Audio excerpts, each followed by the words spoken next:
Everybody will be rejoining the session here in just a moment.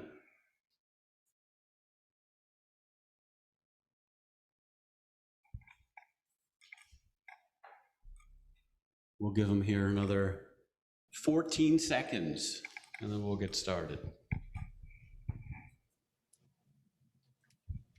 Welcome, welcome. All right, great to have everybody this morning. And once again, welcome to Sunday Morning Zen, a program of the Zen Life Meditation Center here in Chicago. I'm about to announce this morning's speaker, but before I do, I know everybody knows what I'm going to ask next normally, so I'm going to ask you not to do the normal tune-out thing, because you know I'm going to say the same thing that I always say every week, because I'm not going to say the same thing. So on July 17th, we have our 10th anniversary summer garden party. And it's going to be a great time. We have a lot of wonderful things lined up for the evening. That's a Saturday night. We're going to do it starting at 6 o'clock. There'll be plenty of hors d'oeuvres and refreshments. There'll even be a raffle with prizes like weekend getaways to go see a basketball game, and a night at the opera, and a night out for your family out at Starved Rock. These are all wonderful things. And I hope just on the merits of those things that you'll attend. But if you need an added inducement, please recognize that these are things that keep the Zen Center going. So the 10th anniversary summer garden party is also a fundraiser for the center. So your tickets make a big difference in our ability to keep going. And when the pandemic got hot and heavy, ZLMC really did a lot to ramp up our programming, create a lot of different online forums and a lot of different ways to stay in community when we were all apart. And a lot of you participated extensively, and it's greatly appreciated, the community building work that you did. Well, now the pandemic is coming to a close, and on top of that, it's summertime. And so we're getting our normal lethargy in terms of participation, but on top of it, because it's the end of a pandemic, participation is a little bit lower. But this is really such an important thing for us. I'd really appreciate it if you just take a moment to go to zlmc.org. There's a banner right on top of the page. You just click on it and get your ticket to this event. It really will be a great time. It really is worth it, even here in the depths of summer. And of course, as a Zen Buddhist priest, I have all the faith and confidence in the world in the center and the center's future and our financial stability. But as executive director, I always have to, stay awake at night thinking about ways that we can keep the center going. And this is one big way that you guys can help us keep the Zen Center focused on helping people live a Zen-inspired life of openness, empathy, and clarity. So please don't just file this one under Donna request. Please come out and have a good evening and help us to continue to reach others. We appreciate it. Shiken, yes. Before you do that, some of us in our small group, our breakout, were wondering, do we have to reserve to come in on Sunday mornings now, or can we just show up? Just go ahead and show up. And what we'll do is if we have too many people in the Zendo, we're set up now so we can phase people throughout the building and we can simulcast. I don't anticipate that. Diane, did we have a run this morning? I think we've got plenty of chairs this morning, right, Mark? Liz is okay? Yeah, I think we'll be okay for seating, so. We've got 4 here this morning, so we look forward to seeing you. Come on back in. All right, this morning's speaker is the Reverend Diane Myogetsu Bejcek, and she is one of the Zen Buddhist priests here at the center. She's also the co-steward of the Unpacking White Privilege Circle, and a clinical psychologist who works with children and families. So she's going to be speaking to us this morning about Big Heart, practicing equanimity. And we look forward to hearing your talk. Welcome, Myogetsu. Good morning, everyone. And always a pleasure, let me say, always a pleasure to be able to share the Dharma with everyone and to have our Sangha consider what are some of the most precious teachings in our paths. So today what I'd like to talk about this morning is this beautiful practice called the Four Immeasurables. Some of you may know it. The Tibetan practices call it the Four Immeasurables, and Theravadan practices call it the Brahma Viharas. And Zen just accepts what is. So there's not a special term from the Zen perspective, but they are Mahayana teachings. And as you know, Zen practice is a Mahayana practice. So of course, it's a practice that we can do. The Four Immeasurables, we can think about it sort of in this very simple yet profound way. They are describing boundless qualities of our mind, of our potentiality, of our capacity to liberate self and others through developing these, what are often called as sublime attitudes. So the Brahma Viharas are known as the divine abodes. And Norman Fisher calls them four lovely emotions. And I really like that because, you know, it points to the ways in which we can really reduce the boundaries of self and other, the boundaries of this very small, constricted way that we interact with our world and that we understand our place in it, if you will. So the Brahma Viharas, the divine abodes, one of the ways that they describe what that means is Brahma was a god. And so Brahma resided in enlightened activity and enlightened mind. And what the Four Immeasurables are trying to help us do is to liberate this sense of self so that our mind begins to feel natural and organic opportunities of love, kindness, compassion, and equanimity. And Norman Fisher says, you can only imagine what a divine feeling that would be if we could go through most of our day with these qualities that are so positive and loving and supportive to our world and to others in our world. So the idea of boundless and unlimited qualities of mind is that it never runs out. We don't hit a limit. We cannot develop compassion fatigue or, you know, those places where we want to run and hide because we've spent too much time in the service of others. Unlimited qualities imply just the opposite, that we're drawing from this very rich source in our heart that's conjoined with wisdom and compassion. So it doesn't run out. It's always available to us, and it liberates and expands this sense of ourself. How I like to think about it is that it really helps us soften our attitudes that can be prejudicial or judgmental or harsh towards others, because it's based on the reality of interconnectedness, not separateness. And it's a wisdom practice in that we see there is no sense of self that's separate from others. There is no sense of I and you. So it's an enormous practice, enormous, and yet at the same time, quite simple. So I want to read a quote from the Dalai Lama, who said, "Compassion and love are not mere luxuries. As the source both of inner and external peace, they are fundamental to the continued survival of our species." So I think it shows us the enormity of developing these qualities of mind, developing the four immeasurables, the boundless qualities of loving kindness, compassion, joy, and equanimity. So the four immeasurables are really found in a 4-line prayer. So this practice is very portable. We can really take it wherever we go. We can contemplate it on the cushion. We can contemplate it walking around town, walking our dog, in stores. It's a very portable practice.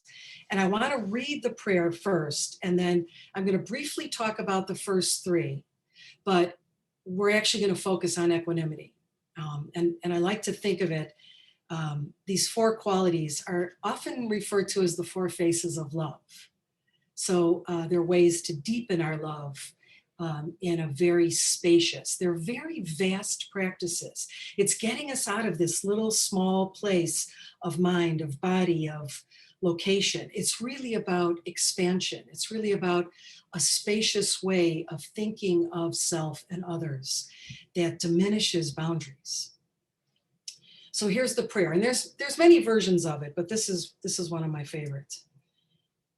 May all sentient beings have happiness and its causes. May all sentient beings be free of suffering and its causes. May all sentient beings never be separated from the happiness that is free from suffering. May all sentient beings abide in equanimity, free of bias, attachment, and anger. So each line represents one of the four qualities. So the first one, may all sentient beings have happiness and its causes, is talking about loving kindness or metta practice or love. And, you know, it's a wish for others to be happy, truly a sincere wish for others to be happy. And it can include ourselves. You know, all of these practices, it's good to include ourselves. I mean, it's important in understanding as a bodhisattva, the way that we train in the world is by also taking a look at what's arising in our own mind and working really hard to try to eliminate deluded minds. You know, Shantideva says that oftentimes we're not aware of the defilements in our mind until they become so large that they burst out on the surface, and that's when we have the experiences of destructive anger, harsh words, greed or jealousy. That, you know, defilements, it's not the defilement itself. I mean, it is in a way, but we're training to become aware of the way in which our mind holds these defilements and pollutes our atmosphere, pollutes our inner atmosphere, pollutes our world. So the first immeasurable, may all sentient beings be happy, simply, may all sentient beings be happy, is about love. And Dogen said that we can understand our practice of Zazen as really trying to resume Buddha nature. Like it's inherent, isn't it? Buddha nature is inherent. We forget that it's there. We forget that we're carrying around this precious gem sewed into our clothes. So we feel like we're poor. We don't have the resources or the qualities, but we do. And Dogen says Zazen is resuming our Buddha nature and helping us develop this wish for others to be happy. So the near enemy of loving kindness is conditional love. So when we talk about loving kindness, we're talking about unconditional regard, unconditional love, because that's the kind of love that doesn't have a limit, right? Conditional love, and it's called a near enemy of loving kindness because conditional love, and we all know this, has expectations sometimes. We have conditions. We have sort of a quid pro quo. If you give me this, I'll give you that. So there's a little bit of, it's tainted. You know, a lot of Buddhist teachers would say, well, love is still a very virtuous emotion quality to meditate upon. And it is. And even if we have conditional love, which we do, it's still a virtuous activity, action. But we're trying to separate so that this boundless quality becomes more prevalent, so that it comes without strings. We can love without strings. We can love without judgment. We can love without expectation. We can simply abide in the divine abode of love. The opposite of loving kindness is hatred, isn't it? It can actually be a wish for others to suffer. Now, as As practicing Buddhists and Bodhisattvas, we may not actually want to admit that, but we can have some of those, constricted, painful minds that have some wishes for others to suffer. Maybe not all of us, it's probably happening out there, but it's the opposite of loving kindness. So if we kind of look at it as a hierarchy, that, hatred is the absolute opposite, the wish for others to suffer. And then the near enemy is conditional love. So we're starting to move into places where we can love, where we expand our karmic circle to include others, until, as we continue our practice, it transforms with wisdom into unconditional love. Because don't we know that it hurts when we're selfish and when we're constricted in the way in which we practice love? And we're trying to see without distortion. We're trying to move. Loving kindness does not rely on clinging or attachment. Loving kindness relies on love, unconditional, warm regard.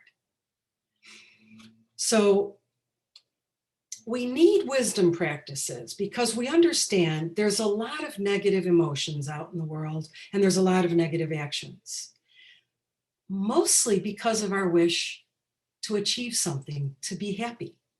We're very confused about the sources of true happiness. Sometimes what we imagine as true happiness is stepping on someone or something else to get what we really want because we think that's going to make us happy. So you can see where there's a lot of distortion and confusion that can arise in the ways in which we fulfill our needs and desires. So it's for that reason that all of Buddha's practices are conjoined with compassion and wisdom. It's said to be like the two wings of a bird, that you need compassion practices, but you also need Manjushri's double-edged sword to cut through the illusion of separateness, to cut through the illusion of I, you. And therefore, when we're operating that way, when we're operating in that separate sort of boundary, we can do all sorts of things that hurt others because we haven't quite realized the depth of the interconnection. So that's the first face of love. That's the first immeasurable, loving kindness. The second one is compassion. So this is, may all sentient beings be free from suffering and its causes. So what that means and its causes, it's not just a temporary, may you be free from suffering, may you be happy. We're also trying to develop this expansive mind that says, and all the causes that lead to potential future suffering and agitation. So we know that things arise because of certain causes and conditions that come about, that we've created through our own karma. But that's why this prayer has a profundity to it, because it's not just may you be happy, but may you be happy and may you eliminate the causes of your unhappiness, of your suffering. So compassion is the second one. And this type of compassion is wanting, it's the wish that others are free from their suffering, but it's conjoined with an urge to help.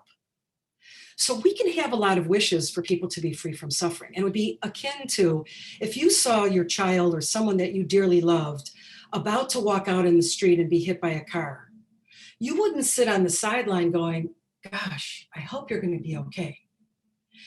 There would be an active quality to your compassion. You would have an urge to help. You would run out to save someone, to warn someone, to alert someone. So this is what the four immeasurables are helping us understand. This quality of mind is a very deep urge to help. It's not just being, a bystander. Oh, wouldn't it be nice if so-and-so did this? Oh, I really wish others could get the resources that they need. It's conjoined with this quality that's a very deep urge. And I'll help. In whatever way I can, I'll help. So the near enemy of compassion is pity. It's sort of like where we keep others at a distance, and we have some regard for them and their situation, but we don't really have that strong desire to help. Or we can sort of look the other way. Well, I don't have time right now. I've got to get to a meeting, or I've got to, I'm due at such and such. The urge to help is simply that. If you have felt urges to do things in your life, you know how visceral and how strong it is. So imagine if you had the urge to help others with your compassionate intention. If it was that strong, that's where we're starting to move into boundless compassion, limitless compassion. We don't suss out who's deserving of it, who we think needs it more than others. There's no discrimination that way. There's no discernment about who gets it, who doesn't. Limitless compassion is simply, we see and hear the cries of the world, and we help in whatever way we can. Of course, the opposite of compassion is cruelty, is a mean-spirited mind that, that wants others to suffer, that wants people to get theirs. We might even confuse it with a karmic expression that says, well, what goes round comes round. But isn't that tinged with a little bit of cruelty? Isn't that tinged with a little bit of hatred, if we really examine it, if we really look at it? So our ultimate compassionate wish as bodhisattvas is bodhicitta, the mind of enlightenment, the mind that wishes for all beings to be liberated from their suffering, from their sorrow, from anything that creates a division from their continual state of happiness and pain. So there's a very strong relationship between love and compassion, isn't there? Because love depends on compassion. The deeper our compassion practices go, the deeper our love will grow. Because how can you not, if you truly have that wish for someone to not suffer, and you start to feel that urge to help, that's conjoined with love.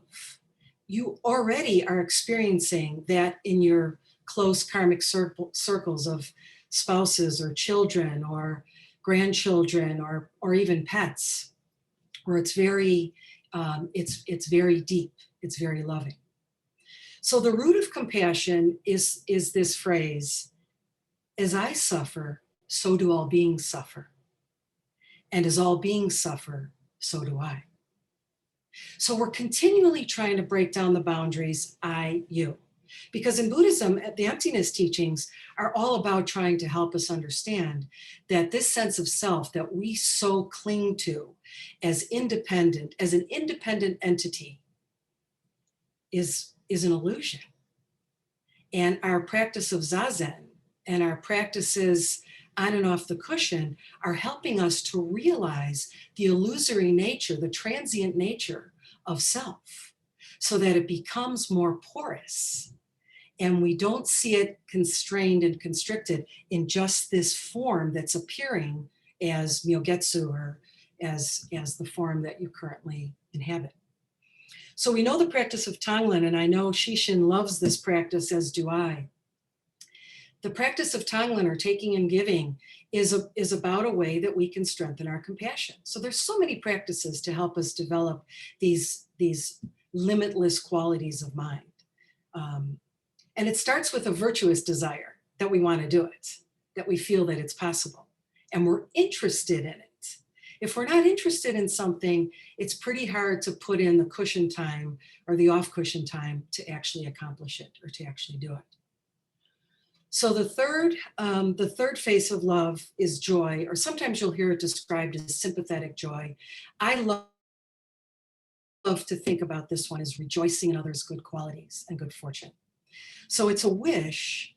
It's actually feeling happy with someone else's good fortune.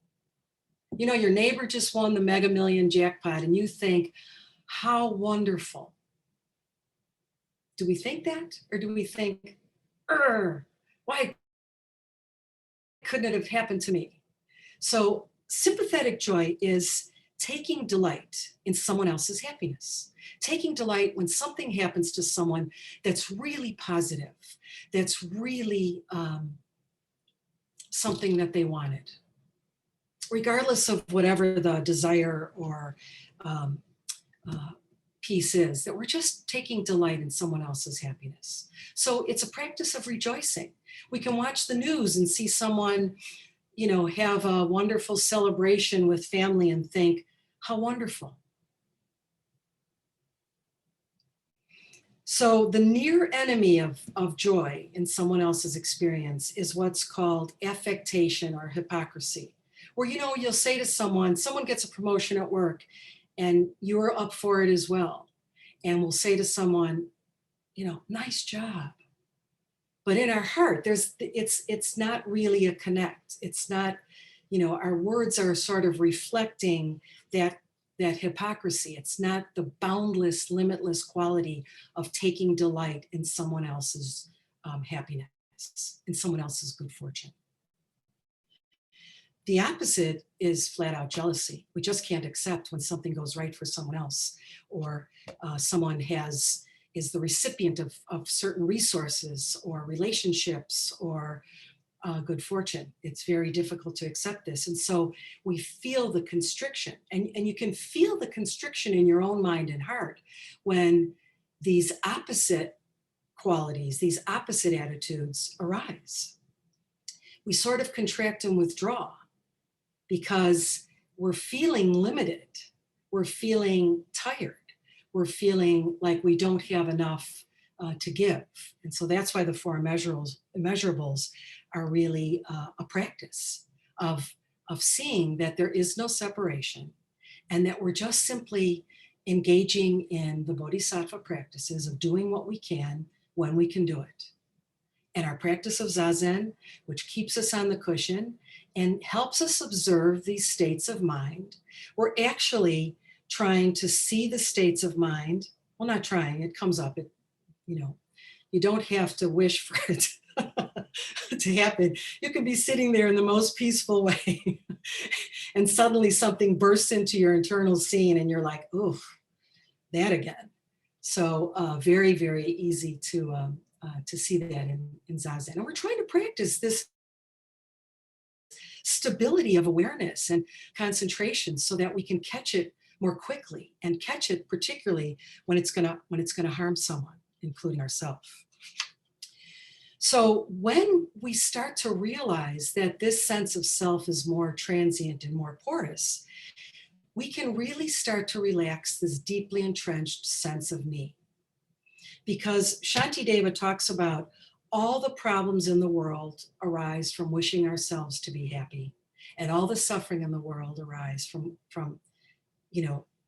wishing others to experience some difficulty or that separation. So the more that we hold on to this very solid identity of I, the more we are going to utilize defense mechanisms and protections against what we interpret as a threat to self.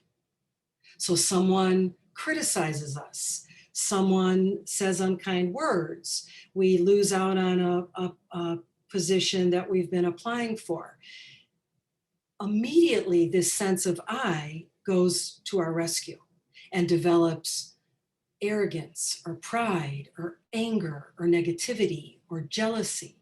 So you can see how that widens the gap. It's not bringing us closer to others. It widens the gap and it fills us with the toxicity of negative emotions because we know how much that hurts. Nobody wants to hold on to anger, right? We don't really appreciate that there's a way of diminishing it once and for all, but there is, and that's exactly what we're trying to do on and off the cushion. So the fourth face of love, and actually equanimity, is the support for the first three. And I love, John Donne is a Tibetan, well, he's actually a scholar, Tibetan scholar. If you've never heard a talk by John Donne, I really encourage you, because he speaks, not that I would know what flawless Tibetan is, but he speaks it in a way that's just so beautiful to listen to. And he calls the practice of equanimity blowing in the wind, but not breaking. So isn't that beautiful? That, you can imagine like the thunderstorm that just happened where you see trees like being able to sway with the movements of the wind and the storm and the rain and still emerge strong and intact. So if somebody said to you that the power of equanimity is so profound and so strong that it can help you meet the most intense challenges in your life, wouldn't that be enough to get you to sign up for it? Both internal challenges and external challenges. Because equanimity, it's actually the foundation of wisdom and freedom.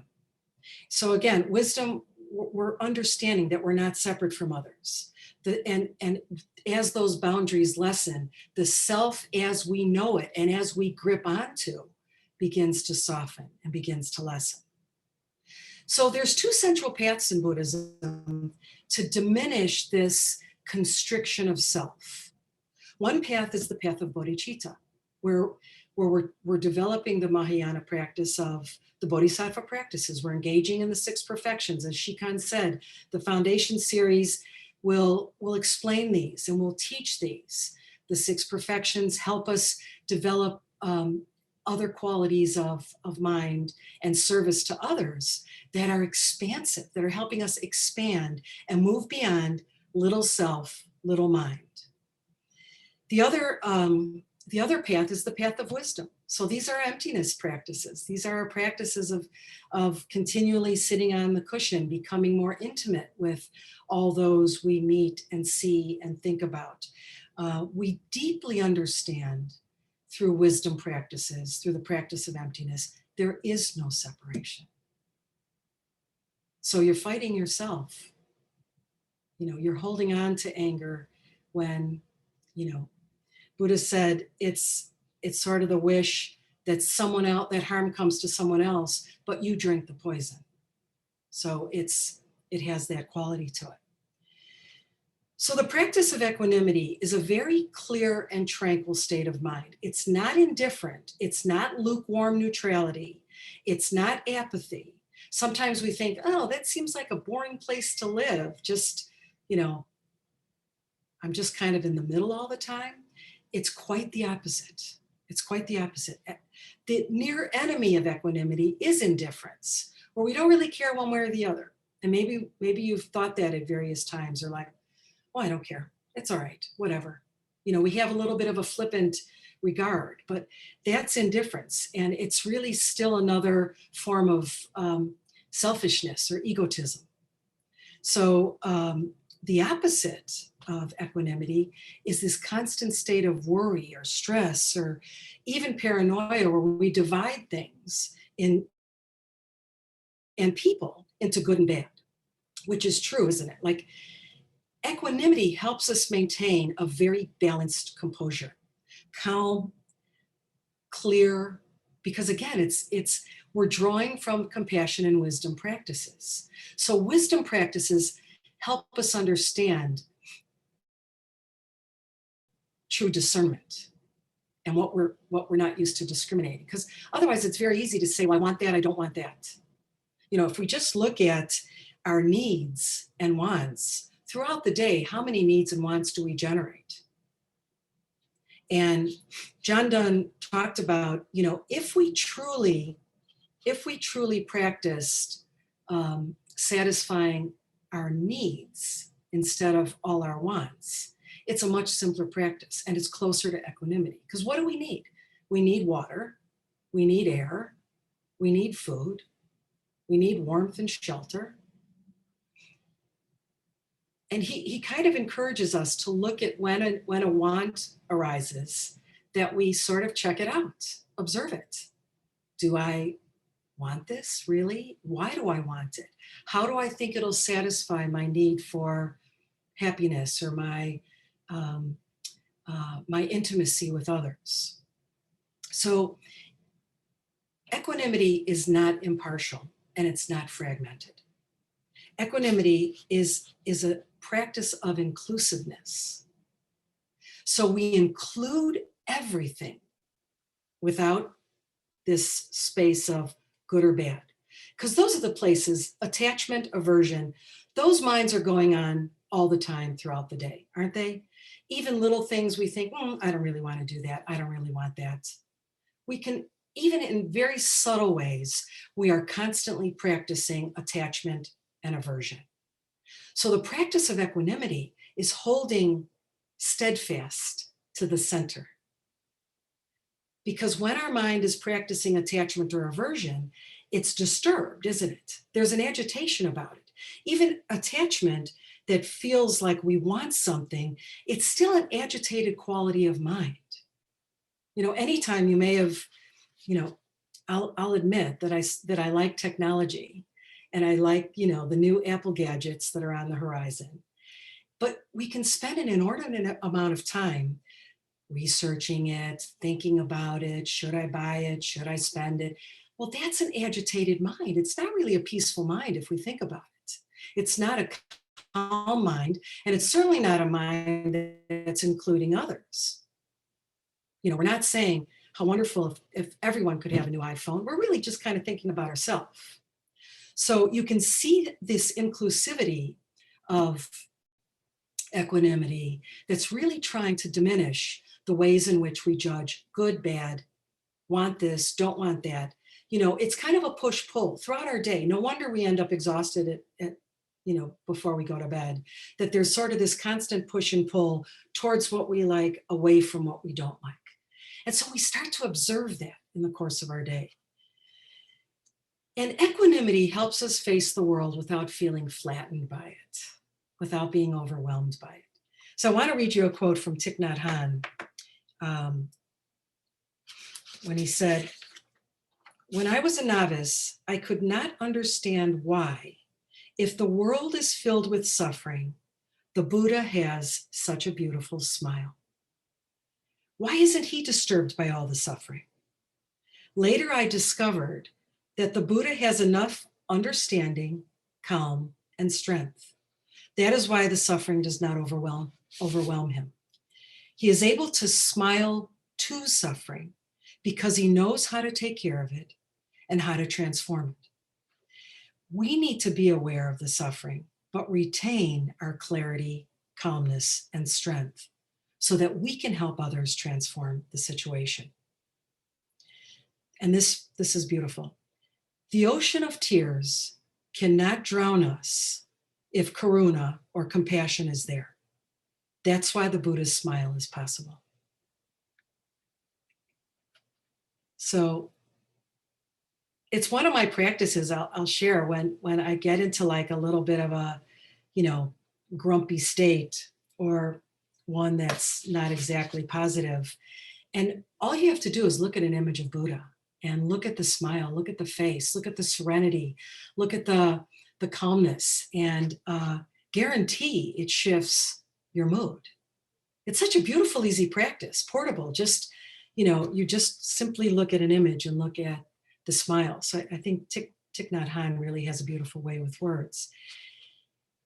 And he says equanimity gives us great courage, not just courage. He says great courage, because when we have equanimity, we have a mind of immeasurable peace. Let that soak in. When equanimity is operating in your heart, in your mind, it brings immeasurable peace. And when you have peace, you have freedom. And when you have freedom, your fear diminishes. So if you were at the service this morning when we chanted the Heart Sutra, I want to read a little excerpt from the Heart Sutra because the Heart Sutra substantiates this. So you can see why everything is a practice. If we engage in it with attention and concentration and really try to bring some deep understanding into our heart, the Heart Sutra is affirming this line that immeasurable peace leads to freedom, freedom leads to a diminishing of fear. So in emptiness, there is no form, no sensation, conception, discrimination, awareness. No eye, ear, nose, tongue, body, mind. No color, sound, smell, taste, touch phenomena. No realm of sight, no realm of consciousness. No ignorance and no end to ignorance. No old age and death and no end to old age and death. No suffering, no cause of suffering. No extinguishing, no path, no wisdom, and no gain. Now here's the line that drives it home.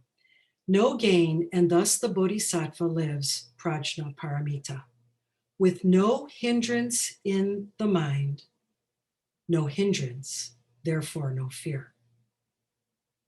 So, and far beyond deluded thoughts, this is nirvana. So this is possible. The Heart Sutra is telling us in every way that we chant it, this is possible, far beyond deluded thoughts. Right now, we feel a lot of deluded thoughts, but we also feel positive thoughts, don't we? There are times where we have touched compassion, we have touched calm, we have touched clarity, both on and off the cushion. So this is possible. Far beyond deluded thoughts, this is nirvana. No hindrance, no fear. So the opposite, obviously, of nirvana is samsara.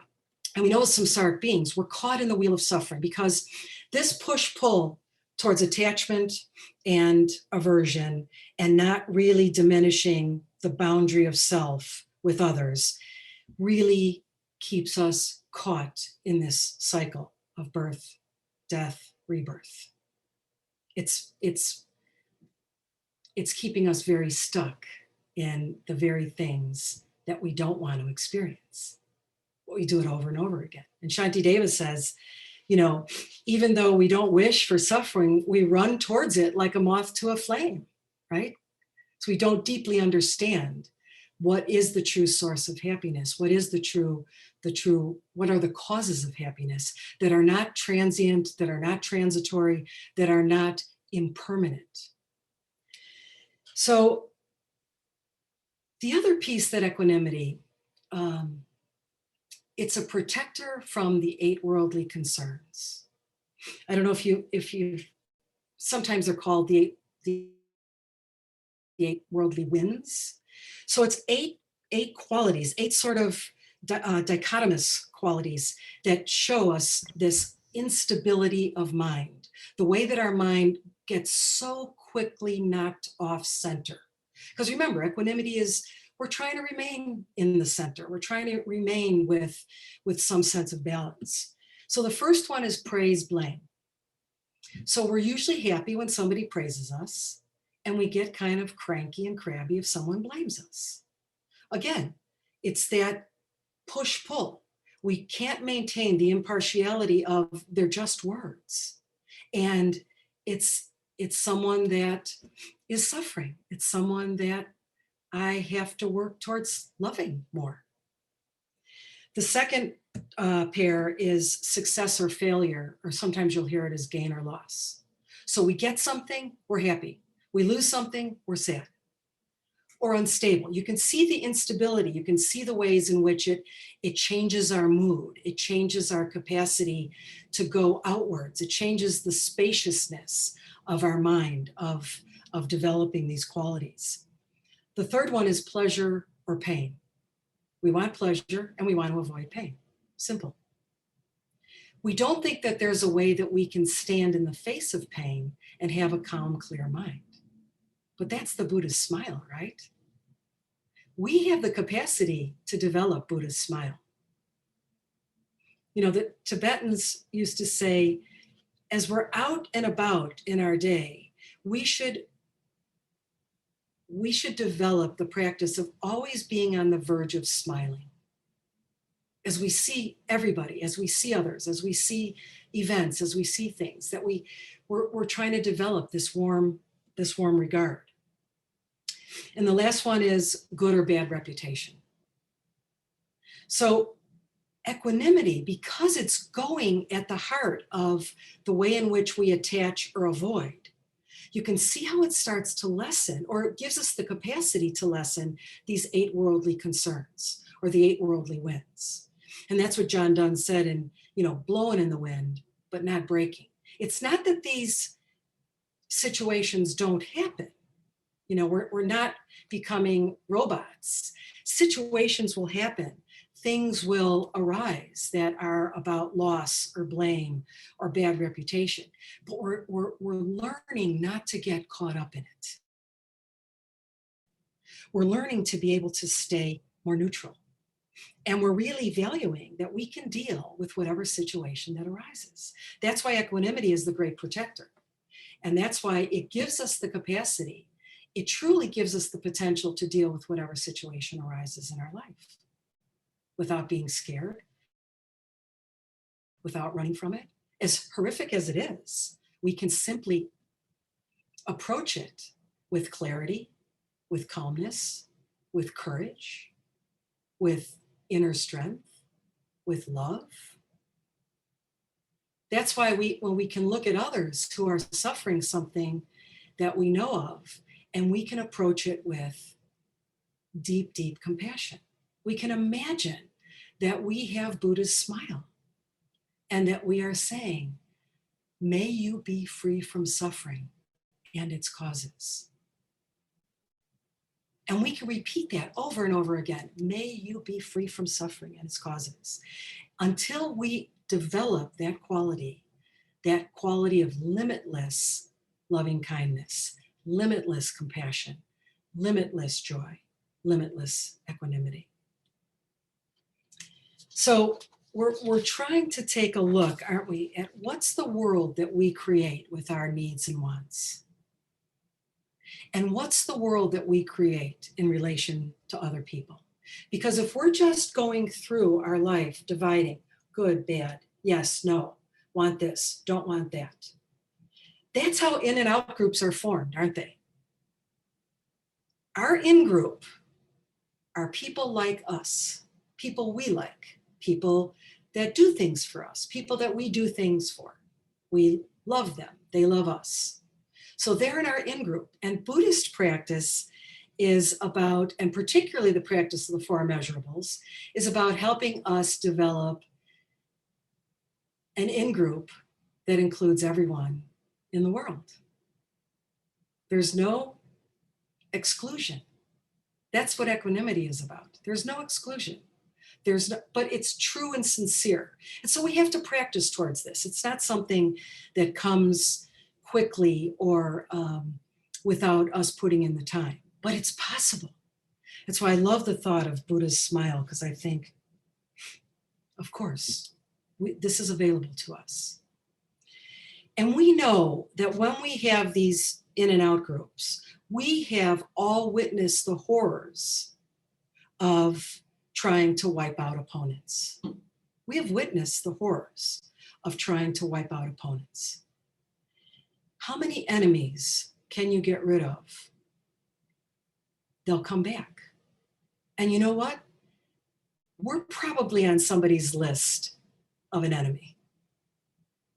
So I want to read this quote by Shantideva. It's very short. If you haven't spent much time with Shantideva, please do, because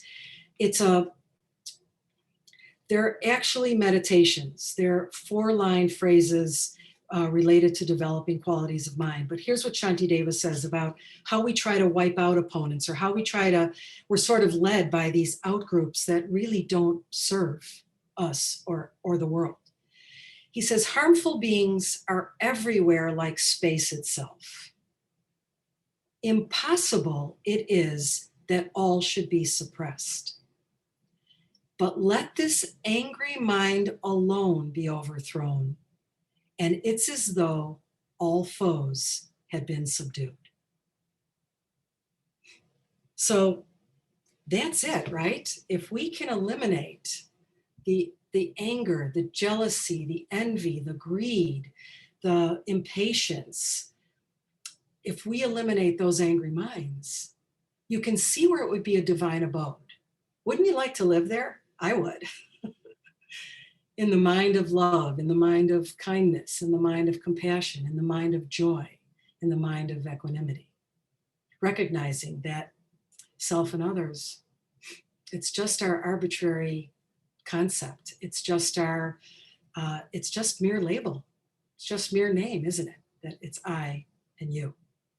So I want to read one last passage from Thich Nhat Hanh, and this was a teaching that Buddha taught to his son, Rahula.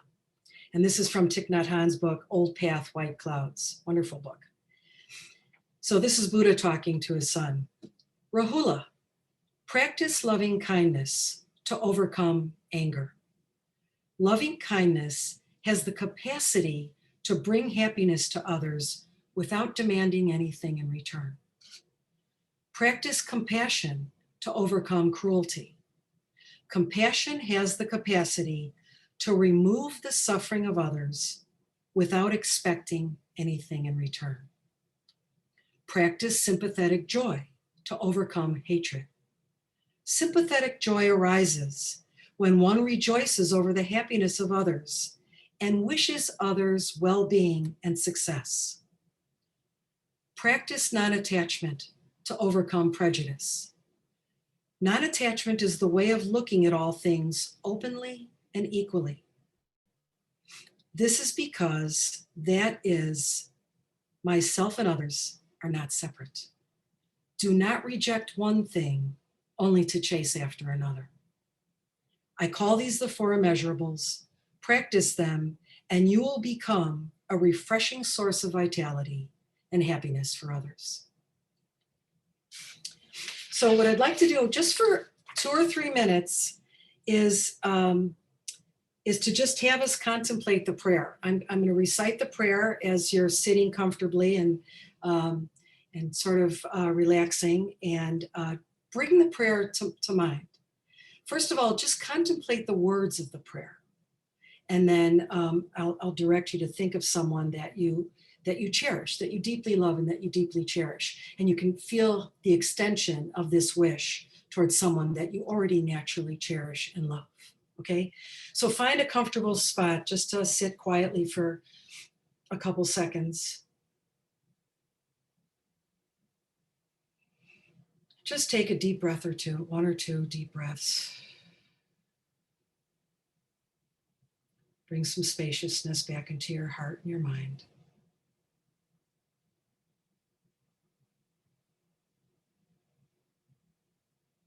And let go.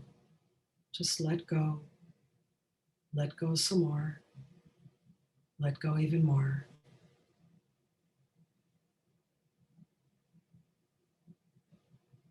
And let these words come into your mind and heart. May everyone be happy.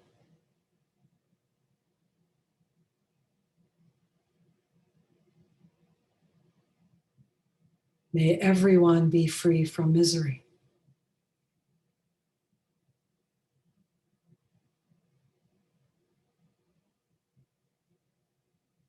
May no one ever be separated from their happiness.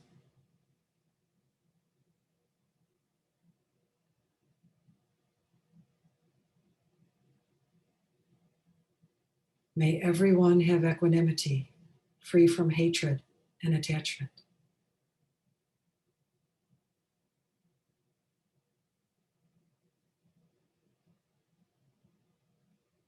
May everyone be happy. May everyone be free from misery. May no one ever be separated from their happiness. May everyone have equanimity, free from hatred and attachment. So bring someone to mind that you deeply cherish. Imagine that they're standing in front of you. And we send the wish of loving kindness. May you be happy. May you be happy. May you be happy.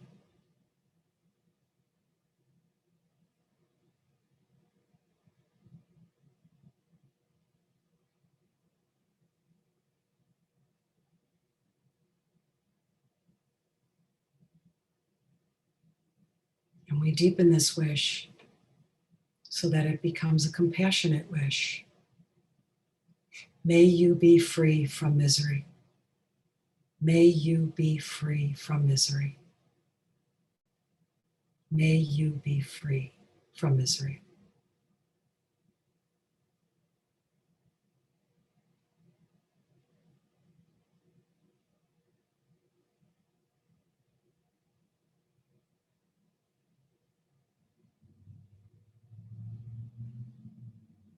We extend the love even further into joy.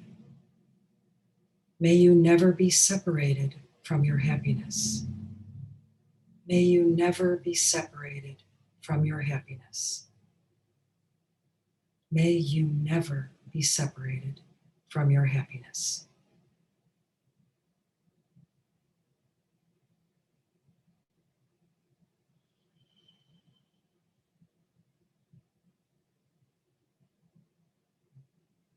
And expanding even further, the mind of equanimity.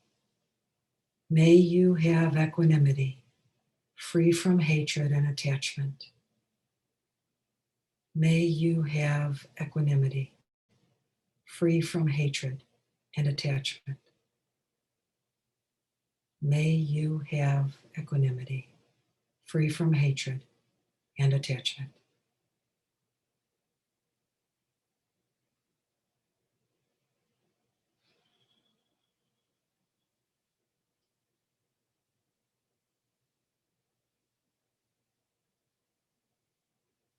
And just sit comfortably for a few more seconds,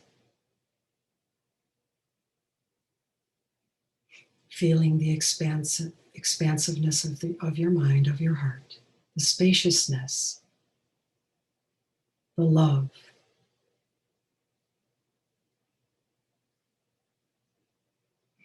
And when you're ready, we can rejoin the group.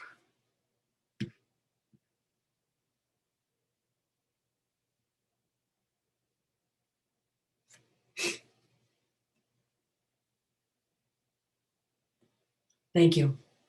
Thank you for letting me share this practice of the four measurables. It's so beautiful, and I just encourage all of you in whatever way makes the most sense and how you wish to approach it, to just recognize that we have the potential.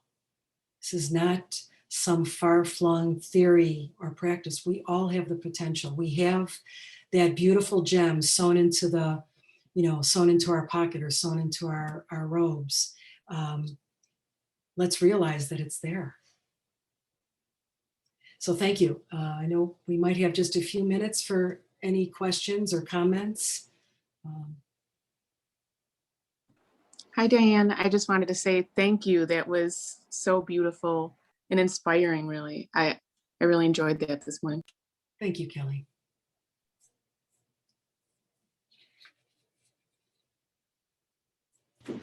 Diane, how do you spell the name of the Tibetan priest, the Jandan that you said to read?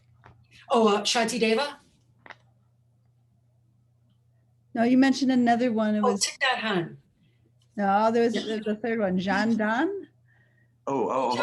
John Dunn, D-U-N-N-E, John Dunn. I think he's still at the University of Madison, if I'm not mistaken, and does a lot with comparative religions.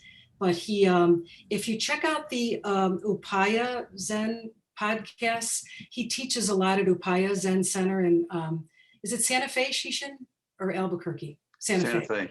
Santa Fe. So amazing, amazing teacher and a Tibetan scholar, just amazing. So. Myogetsu, I want to thank you too. It was just wonderful. And I thought about something when you read that that lovely part about the Buddhist smile from Thich Nhat Hanh. I thought to myself that you had mentioned Tonglen earlier, and that is the Tonglen practice. Yeah. The Buddhist smile is the Tonglen practice, giving and receiving, taking in all the suffering and just giving back, total compassion, just lovely. Yeah, thank you. Thank you. Thank you, Diane. It's Shannon from Massachusetts. I had mentioned in the chat that when I sat with a group in Urbana, that they actually, this was part of their chanting. And I always wondered, where it came from or why it was applicable to that area. And then in hearing your talk, I thought this makes complete sense. It's such an agriculturally dependent community, Sure. and there is so much interdependence with the sentient beings of that area, the animals to the farmer, and also the folks who sat. I think part of the group was an alternative incarceration population and some survivors of people who are living with addiction issues. And I think that the equanimity part just now makes so much more sense to me than when I was sitting there sort of trying to really make sense of why this every Wednesday night, why the repetition. It's because it celebrated and it made meaning. So thank you. Thank you. Thank you. So I know we're out of time. Any last minute comments or questions? Thank you for being here. It's so wonderful to share the Dharma. We all have so much to give. Thank you for being part of it. Thanks Enjoy for your that day. wonderful talk. May Thank you you, be happy. Diane. Beautiful, It was a beautiful. wonderful morning. Thank you. Bye, everyone. Bye. Thank you so much. Bye. Thank you, Bye. Diane, very much.